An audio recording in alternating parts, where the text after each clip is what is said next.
La Universidad de Georgetown está en línea el analista político, catedrático, príncipe de Asturias, Juan Luis Manfredi. ¿Qué tal, Juan? ¿Cómo le va? Buen día. ¿Qué tal? Muy buenos días desde Washington. Juan, a ver, la primera pregunta se me ocurre es, ¿usted cree que la comunidad internacional, por decir la comunidad occidental, digamos, Estados Unidos, sus aliados europeos y demás, está haciendo lo que debe y tiene que hacer respecto del conflicto en Ucrania? Esta es muy buena pregunta. Yo creo que estamos quemando etapas muy rápido y esto es peligroso, ¿no? Lo que sucede en este octavo o noveno día de guerra es que hemos cerrado demasiadas puertas. Hemos cerrado una puerta de negociación diplomática, una puerta de negociación política y estamos ahora mismo en una ofensiva económica que está dando frutos.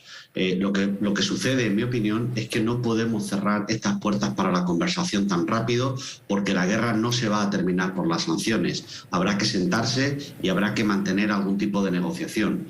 ¿Cómo y con quién es lo que está en juego ahora? Claro. El otro día se me ocurrió, cuando usted dice la guerra no se va a terminar con más sanciones, que Nicolás Maduro dijo en Venezuela, nosotros tenemos sanciones hace no sé cuántos años y seguimos en pie. Bueno, esta es una comparación un poco fuera de tono, ¿no? Las medidas y las sanciones económicas que tiene Rusia sobre la mesa son, decía un compañero, una bomba financiera nuclear, ¿no? Estamos hablando de que sus reservas han perdido un 60% del valor. Por ejemplo, por decir algo, ha perdido alrededor de 280 billones de dólares en securities en el Banco Central, 103 en bancos comerciales, 135 en oro. Con el otro 40%, además, no puede operar. No puede operar porque no puede operar con el oro o no puede operar con los dólares. Más aún, lo único que podría hacer es devolver parte de sus deudas a China a pérdidas. O sea, estamos en un momento en el que Rusia, va a colapsar en muy breve espacio de tiempo. No es comparable la situación, ni muchísimo menos. Ahora, y si se supone que sabe esto, ¿por qué insiste? O sea, ¿qué razón de orden mayor tiene para seguir adelante con las acciones? Yo creo que esto lo ha revelado él mismo hace 1 o 2 días. Putin ya no quiere sentarse a negociar, ya no quiere mantener ningún tipo de negociación, quiere ocupar Ucrania, hacerse cargo de ese territorio que considera, si me permite, un estado vasallo, un estado subsidiario de Rusia. Por tanto, no le importa el precio económico, seguramente por 2 razones más. Una, porque el precio de lo único que tiene Rusia, que es gas, petróleo y trigo, commodities de todo tipo, que incluye paladio, titanio, etcétera, está disparado, con lo cual aún mantiene ciertas capacidades económicas. Y en segundo lugar, que ya no hay marcha atrás, es decir, no se puede negociar un cierto grado de autonomía, no se puede negociar una relación privilegiada para el Donbass o para algunas otras zonas rusófilas.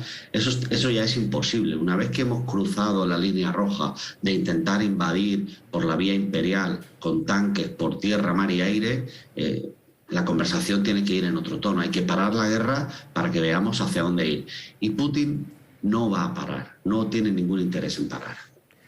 Juan, lo he escuchado varias veces al presidente Zelensky, no lo hizo en ese tono, pero se le notaba una especie de queja respecto de que él esperaba como un apoyo militar más decidido de las fuerzas que pueden apoyarlo, digo, Estados Unidos, Francia, Gran Bretaña, etcétera. ¿Usted consideraría un error que la OTAN se involucre más intensamente en el tema militar?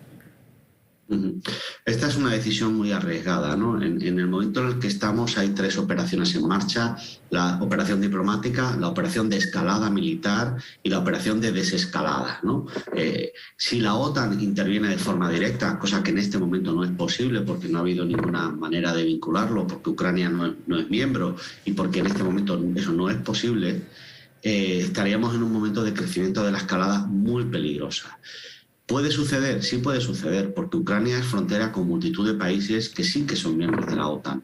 Y esto puede generar un conflicto inmediato, involuntario, si me lo permite, pero en todo caso se puede generar ese conflicto y entonces la OTAN estaría obligada a intervenir. En esta semana el presidente Biden decía una y otra vez, la OTAN va, me refiero en el discurso del Estado de la Unión, la OTAN va a participar y se va a comprometer, va a cumplir con su palabra, pero no va a enviar tropas estadounidenses, sus botas, como se dice, a Ucrania, ¿no? Por tanto, ¿podemos hacer más? Yo creo que sí que podemos hacer más. Hay marco para hacerlo. Hay una agresión a la seguridad y a la soberanía y al territorio de Ucrania. Hay marco legal, marco en el derecho internacional para dar soporte a Ucrania, soporte militar. Claro, porque la pregunta sería, ¿cómo entonces hace el mundo para solucionar este tipo de problemas? Que un gigante todopoderoso en lo militar como Rusia se meta en un país mucho más pequeño y más débil en lo militar también, lo invada, se quede con toda su hacienda, digamos, por decirlo de alguna manera, mate gente, obligue a gente a la diáspora, desmembre familias, deje huérfanos chicos, y el mundo tiene que mirar eso, digamos, o sea, mirarlo y ponerle sanciones económicas, pero la crisis y la catástrofe humanitaria ya ocurre. Sí, no me cabe duda. Yo me levantaba esta mañana ya con 1 millón de refugiados. Se espera aproximadamente para antes del verano entre 5 y 7 millones de refugiados. Alrededor de 5 son las cifras que manejamos. Esto es una situación humanitaria desastrosa y esto está sucediendo en el corazón de Europa. La distancia que hay de Kiev a Berlín es el equivalente para mí, que soy español, como de Madrid a Barcelona. Estamos hablando de 600 kilómetros. No es en la otra punta del mundo. Es un país completamente vecino a los intereses y a la tradición y a la cultura europea. Estamos hablando de estos días de la destrucción de Lviv, ¿no? Que es la ciudad donde nace buena parte de la cultura de Centro Europa. Es un desastre. ¿Qué sucede o cuál es mi temor? Mi temor es que en esta idea, en esta huida hacia adelante de Putin, estamos por observar una guerra de destrucción, una guerra de ocupación, una guerra de destrucción de ciudades y territorios urbanos. A mí me viene a la cabeza cómo quedó Grozny en Chechenia o cómo quedó Alepo en Siria. Vamos a ver el horror en las próximas semanas y lo vamos a ver a las puertas de nuestra casa. Juan, le agradezco mucho la gentileza, que ande usted bien, le mando un saludo. Muchas gracias, un saludo por ahí. Juan Luis Manfredi, catedrático de la Universidad de Georgetown en Washington.